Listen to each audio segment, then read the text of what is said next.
نماز کی 6 شرائط ہیں کہ ان کے بغیر نماز نہیں ہوتی۔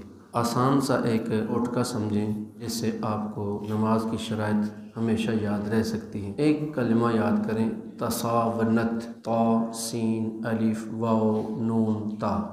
طا سے طہارت، سین سے ستر عورت، الف سے استقبال قبلہ، واو سے وقت اور نون سے نیت، اور تا سے تکبیر تحریمہ۔ پہلی شرط طہارت، بدن کا، لباس کا، اور جس جگہ پر نماز پڑھے اس کا پاک ہونا شرط ہے۔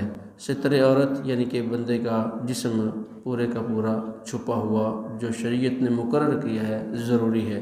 قبلے کی طرف منہ رکھنا یہ بھی شرط ہے۔ وقت کے اندر نماز ادا کرنا، جو نماز پڑھی اس کا وقت ہونا شرط ہے۔ دل میں جو نماز پڑھے اس کی نیت حاضر ہونا یہ ضروری ہے۔ اور چھٹی جو شرط ہے وہ ہے تکبیر تحریمہ، یعنی کہ جو پہلی بار اللہ اکبر ہم نماز میں کہتے ہیں اس کو تکبیر تحریمہ کہتے ہیں۔ یہ 6 شرائط ہیں نماز کی۔